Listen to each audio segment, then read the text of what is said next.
Nama pedang ini Naga Puspa. Selamatkan dia.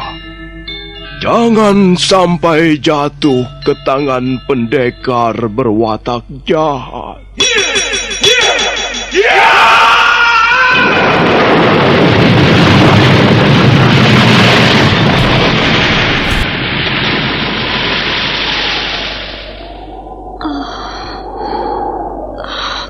Kakang Kamandanu, kau masih juga tidak percaya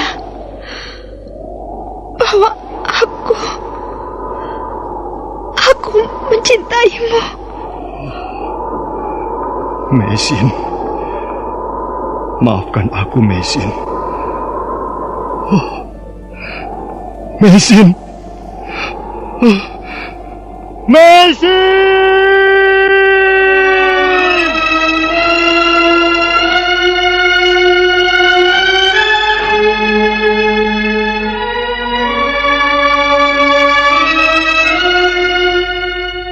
Tutur Tinular.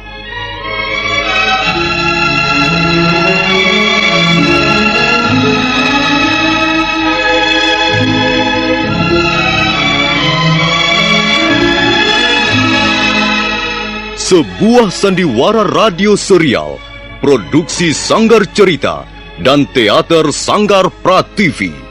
Sebuah kisah dengan latar belakang sejarah runtuhnya Singasari dan berdirinya Kerajaan Majapahit.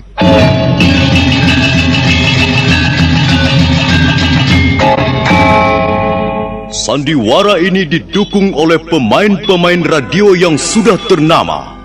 Ferry Fadli, Ivone Rose, dan Eli Ermawati.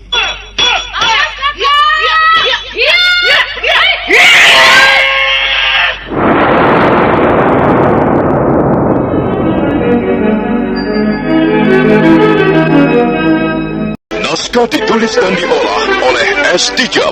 Hiasan musik dan sutradara C. Ispriyonoka. Kali ini mengetengahkan episode ke-15 dengan judul Kisah Seorang Prajurit Pelarian.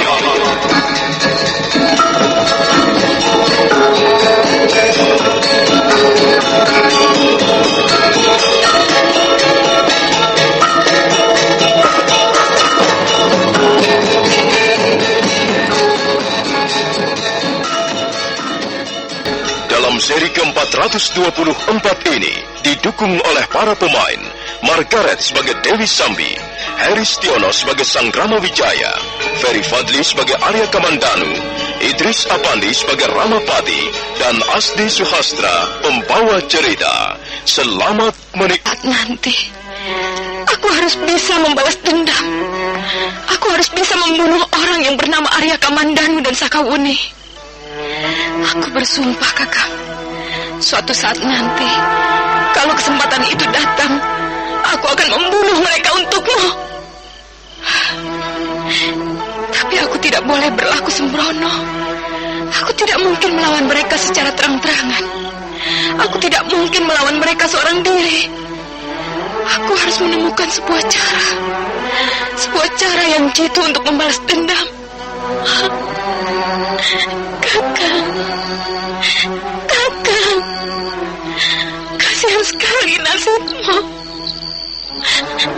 Mengapa kau begitu cepat pergi meninggalkan aku? Mengapa kau tidak sabar menunggu kelahiran si Jabang baik? Kakang.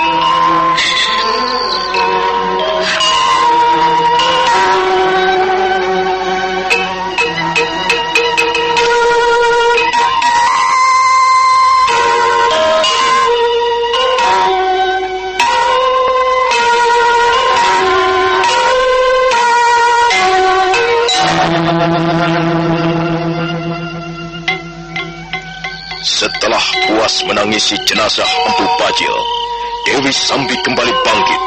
Kemudian dia kembali menggendong jenazah laki-laki yang selama ini menemaninya dalam setiap perjalanan. Wanita pendekar itu berjalan terseok-seok semakin jauh meninggalkan kaki Bukit Pendem. Dia terus mengambil arah barat dan dia berjalan hingga fajar menyingsing.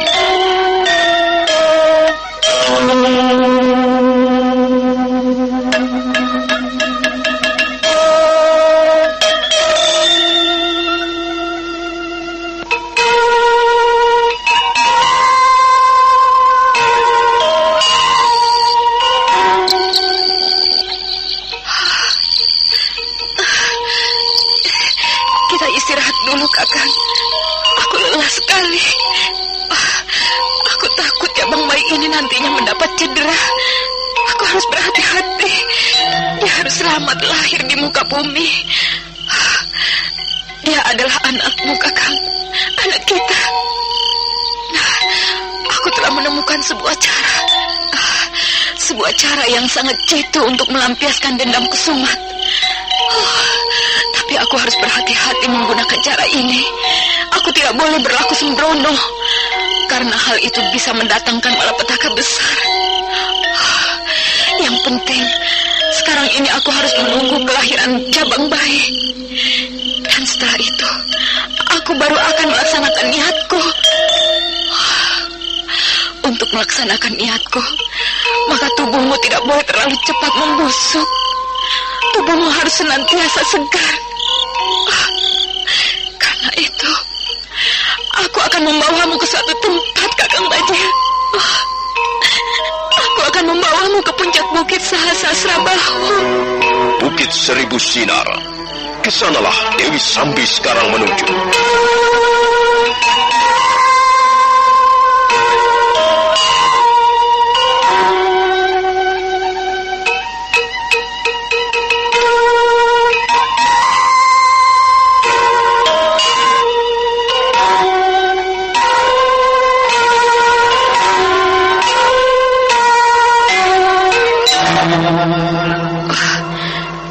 Itulah bukit Sahasrasrabahu.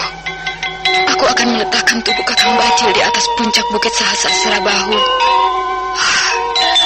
Konon kabarnya di atas sana tumbuh pohon ajaib yang bernama Sahasrasamasa. Menurut cerita orang-orang, pohon Sahasramasa tidak banyak lagi jumlahnya. Tapi di atas puncak bukit Sahasrasrabahu, orang bisa menemukan dengan mudah pohon tersebut. Kukira aku sangat membutuhkan pohon itu. Aku akan meletakkan tubuh Kakang Bajil di bawah pohon Sahasramasa. Dan Sakawuni harus terbunuh. Dan ketika malam mulai datang, maka kaki Dewi Sambi menapak di atas puncak bukit Sahasrasrabahu. Dia menengok ke kiri ke kanan, mencari di mana letaknya pohon Sahasrasramasa. Pohon Sahasrasramasa adalah pohon ajaib. Sahasrasramasa artinya 1000 bulan. Jadi pohon Sahasrasramasa juga biasa dikenal dengan sebutan pohon 1000 bulan. Pohon itu berkhasiat mengawetkan segala macam daging sehingga tidak membusuk.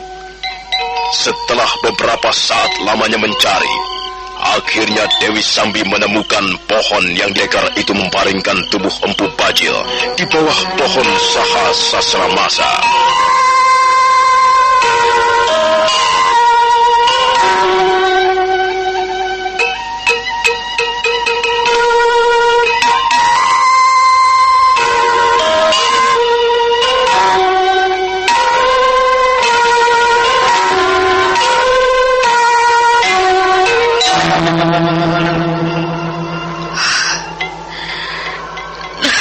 Kakang Bajil, istirahatlah di bawah pohon ini. Percayalah bahwa suatu ketika aku akan membalas dendam Kesumatmu. Aku tidak akan membiarkanmu mati penasaran seperti ini. Suatu ketika Arya Kamandanu dan Sakawuni akan kucincang-cincang tubuhnya. Aku bersumpah, Kakang Bajil. Aku bersumpah demi langit dan bumi, demi roh-roh jahat yang bergentayangan di puncak-puncak bukit, demi jin-jin yang bersemayam di muara-muara sungai, demi arwah-arwah penasaran yang bergentayangan di hutan-hutan belantara. Aku bersumpah, aku akan menggunakan mengusahakan segala macam cara untuk membunuh Arya Kamandanu dan Sakawuni. Nah, Kakang Bajil, istirahatlah di bawah pohon ini. Suatu ketika nanti, setelah aku melahirkan si cabang bayi, aku akan kembali mengambilmu. Aku pergi dulu, Kakang Bajil. Aku harus menunggu beberapa bulan sebelum kembali ke tempat ini.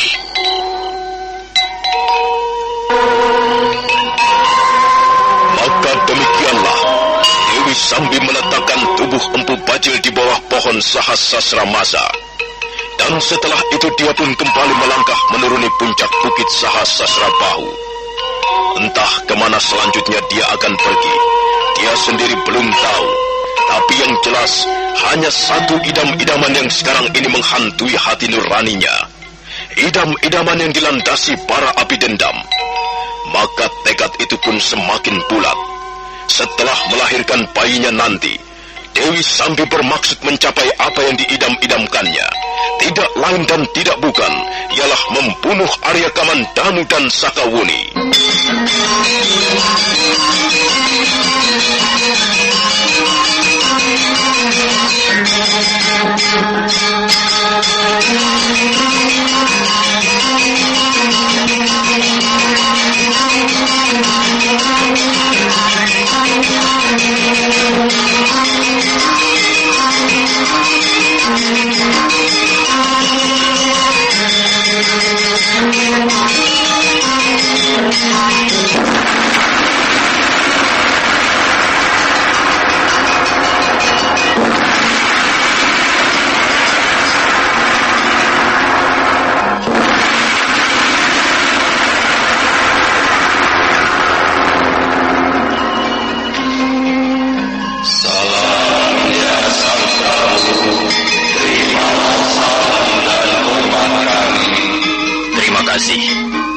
Terima kasih atas salam dan hormat kalian.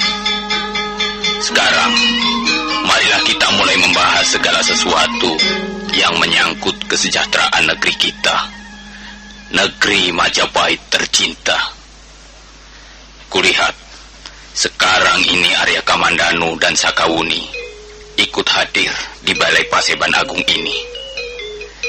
Apakah ada sesuatu yang hendak kalian laporkan kepadaku dan kepada hadirin semuanya?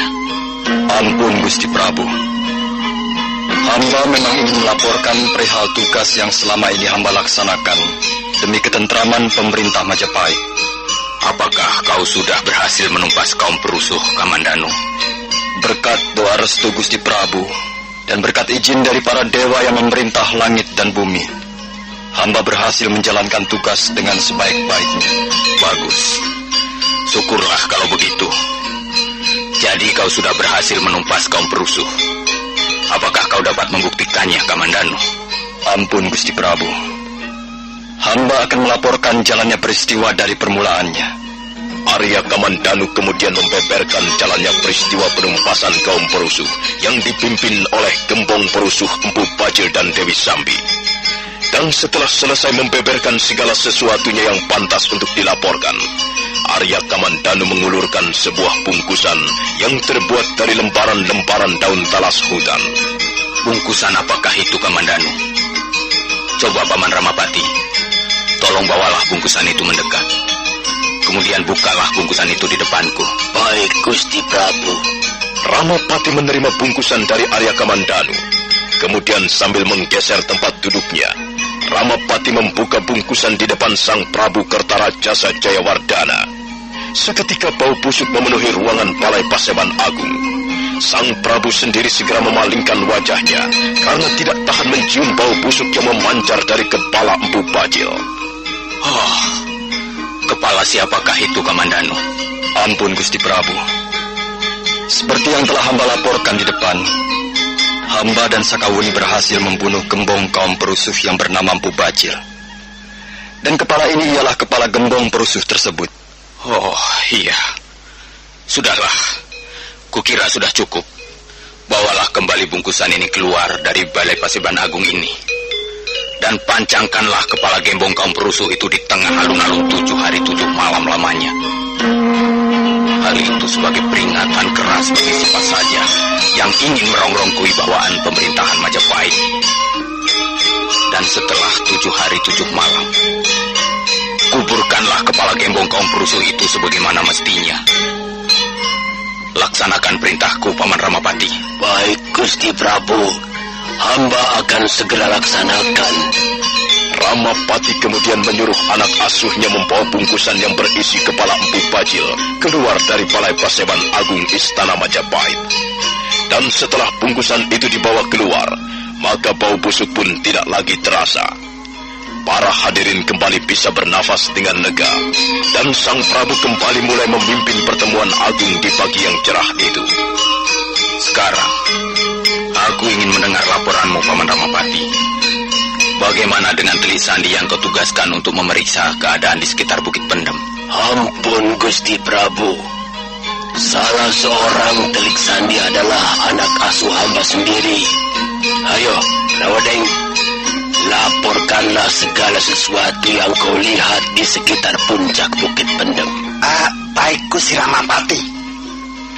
Ampun, Gusti Prabu. Hamba dengan 10 orang prajurit Majapahit telah meneliti di sekitar puncak Bukit Pendem dalam 2 hari terakhir ini.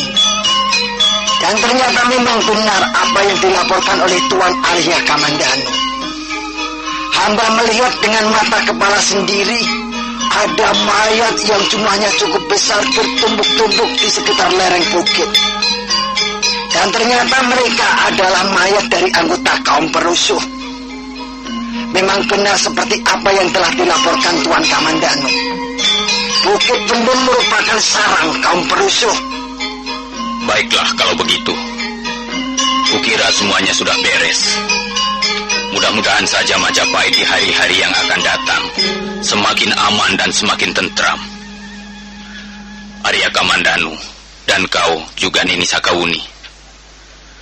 Pemerintah Majapahit sangat menghargai jasa-jasa kalian berdua. Dan untuk jasa-jasa kalian yang sangat besar ini, pemerintah Majapahit akan memberikan penghargaan yang layak dan pantas. Aku atas nama pribadi, atas nama keluarga, ataupun atas nama pemerintah Majapahit akan memberikan hadiah khusus kepada kalian berdua. Apakah kalian bersedia menerimanya? Ampun, Gusti Prabu. Bukannya hamba menolak, tapi rasanya penghargaan itu terlalu berlebihan bagi hamba. Hamba adalah seorang prajurit Majapahit. Sudah sepantasnya hamba berjuang dan mengorbankan kepentingan pribadi hamba untuk membuat keluhuran nama Gusti Prabu dan nama negeri Majapahit. Ampun, Gusti Prabu. Sepertinya tidak perlu Gusti Prabu memberikan hadiah yang mahal-mahal kepada kami berdua. Itu sudah sepantasnya, Arya Kamandanu. Bagi seseorang yang berjasa, pantas memperoleh hadiah. Dan bagi mereka yang melakukan pelanggaran-pelanggaran, sudah sepantasnya memperoleh hukumannya. Itu sudah jamak. Mengapa kau harus menolak, Arya Kamandanu? Benar, Kamandanu. Apa yang baru saja diutarakan oleh Gusti Prabu adalah benar sekali. Tidak sepantasnya kau menolak. Terimalah saja hadiah yang akan diberikan oleh Gusti Prabu Kertarajasa Jayawardana. Itu merupakan kebanggaan tersendiri, Kamandanu. Seperti apa yang telah saya katakan di muka Paman Ramapati. Bukannya saya menolak. Saya hanya merasa tidak pantas untuk menerimanya. Tapi ampun, Gusti Prabu. Kalau sekiranya Gusti Prabu berkenan, hamba ingin mengajukan satu permohonan saja. Mudah-mudahan saja Gusti Prabu mengabulkan permohonan hamba ini. Kau ingin mohon apa kepadaku, Kamandanu? Katakanlah. Ampun, Gusti Prabu. Hamba mohon agar Gusti Prabu sudi membebaskan Gajah Biru dari ruang tahanan.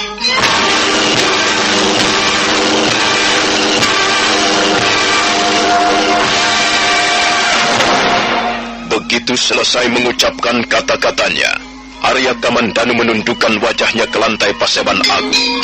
Demikian pula Sakawuni. Sementara Sang Prabu Kertarajasa Jayawardana tidak memberikan jawaban.